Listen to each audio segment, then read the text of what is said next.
Hello hi అందరికీ, Telangana family. ఈరోజు మనం పన్నీర్ కర్రీ చేస్తున్నాం. ఒక పాన్ పెట్టుకొని 2 స్పూన్ల ఆయిల్ వేసుకోవాలి. వేసుకున్న తర్వాత కొంచెం సాజీరా, లవంగాలు, ఇలాచి, 2 ఎండుమిర్చీలు, ఒక ఆకు వేసేసుకుందాం. వేసుకున్న తర్వాత అవి కొంచెం అటు ఇటు అనేసి గోలిన తర్వాత ఉల్లిగడ్డ వేసుకుందాం. ఒక 3 పెద్ద వేసుకుందాం, గ్రేవీకి సరిపడా. సన్నగా పొడుగ్గా కట్ చేసుకుంటే అవి కొంచెం మంచిగా గోలుతాయి తొందరగా. అవి కొంచెం పచ్చివాసన పోయేంత వరకు వేయించుకుందాం. గోలించిన తర్వాత టమాటా వేసుకుందాం. ఇందులో ఒక 4 టమాటాలు వేసుకుందాం. ఆ టమాటా వేసుకునేటప్పుడు కొంచెం సాల్ట్ వేసుకున్నారనుకో తొందరగా టమాటా మగ్గుతుంటాయి. ఇలా మూత పెట్టుకొని మగ్గుతుందా లేదా చూసుకుందాం. లైట్గా మగ్గుతున్నా ఉన్నాయి. ఆ మగ్గిన తర్వాత మళ్ళీ ఒకసారి కలుపుకుందాం అటు ఇటు.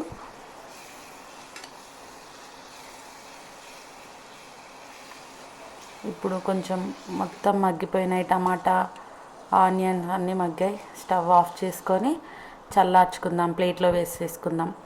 ప్లేట్లో వేసుకొని చల్లార్చిన తర్వాత మిక్సీ జార్లో వేసుకుందాం. మిక్సీ జార్లో వేసి మెత్తగా గ్రైండ్ చేసుకుందాం. కొంచెం పేస్ట్ మెత్తగా కాకపోతే కొంచెం వాటర్ వేసుకోవచ్చు. ఇప్పుడు ఇదే పేస్ట్ని పక్కన పెట్టేసుకొని పన్నీర్ని తీసుకుందాం. నేను 400 గ్రామ్స్ పన్నీర్ని తీసుకున్నా. కట్ చేసేసుకొని ఇంత పీస్ చేసుకుంటే సరిపోతుంది మనకి. తర్వాత అదే ప్యాన్ తీసుకొని 2 టేబుల్ స్పూన్ ఆయిల్ వేసుకుందాం. వేసేసుకొని ఇప్పుడు పన్నీర్ ముక్కలను అన్నిటినీ ఇందులో వేసుకుందాం.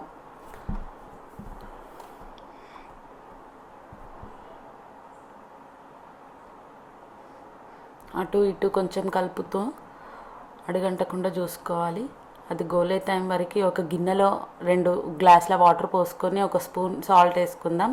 ఆ సాల్ట్ ఎందుకు వేసుకుంటామంటే ముక్కలు గట్టిగా అవుతాయి కదా ఇప్పుడు ఆయిల్లో. అందులో వేసుకుంటే మెత్తగా చాలా బాగుంటుంటాయి. పిల్లలు ఇష్టంగా తింటారు. అందుకే చల్లటి నీళ్ళలోనే వేసుకోవాలి. మళ్ళీ ప్యాన్ పెట్టుకొని ఆయిల్ వేసుకుందాం. 2 టేబుల్ స్పూన్, 1 స్పూన్ జీలకర్ర, ఆవాలు వేసుకుందాం. 3 పచ్చిమిర్చీలు. అవి కొంచెం గోలిన తర్వాత మనం చేసుకున్న మిక్సీ జార్లో పేస్ట్ని ఇందులో వేసుకుందాం. అటు ఇటు కొంచెం కలిపి ఆయిల్ పెట్టేసినాక కొంచెం ఆయిల్ పైనకు వచ్చిన తర్వాత అల్లం వెల్లిగడ్డ పేస్ట్, చిటికెడు పసుపు, 2 టేబుల్ స్పూన్ కారం, 1 టేబుల్ స్పూన్ సాల్ట్, కొంచెం ధనియాల పొడి, 1 టేబుల్ స్పూన్ ధనియాల పొడి వేసుకొని మంచిగా కలుపుకుందాం.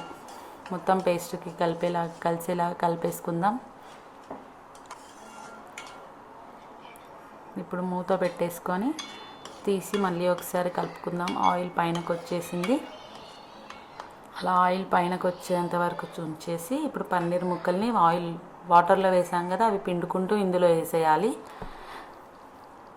కొంచెం మంచిగా అటు ఇటు కలుపుకోవాలి. పన్నీర్ ముక్కలకి పేస్ట్ పట్టేలాగా మూత పెట్టేసుకుందాం. అలా ఒక 10 నిమిషాలు మూత పెట్టేసుకోవాలి. మళ్ళీ తర్వాత కలుపుకుందాం. ఇప్పుడు ఆయిల్ పైనకు వచ్చేస్తుంది కదా, ఆయిల్ పైనకు వచ్చినాక 200 ml వాటర్ వేసుకోవాలి. 200 ml వాటర్ వేసుకొని మంచిగా కలిసేలాగా కలుపుకోవాలి. తర్వాత మనం ఇట్లా గ్రేవీకి సరిపడా ఉందా లేదా చూసుకుందాం. తర్వాత ఒక 5 మినిట్స్ మూత పెట్టుకుందాం. మూత పెట్టుకొని మళ్ళీ చూసి ఆయిల్ పైనకు వచ్చేంతవరకు చూసుకోవాలి. ఆయిల్ పైనకు వచ్చింది అంటేనే మన కర్రీ బాగుంటుంది. ఆయిల్ పైనకు వచ్చేంత వరకు ఉంచుకున్న తర్వాత 1 స్పూన్ కసూరి మేతి, ఒక 1/2 టీ స్పూన్ గరం మసాలా, కొంచెం కొత్తిమీర వేసుకోవాలి లాస్ట్లో. కసూరి మేతితోనే మనకి పన్నీర్ గ్రేవీ కర్రీ బాగుంటుంది. 5 మినిట్స్ తర్వాత మనం స్టవ్ ఆఫ్ చేసుకోవాలి.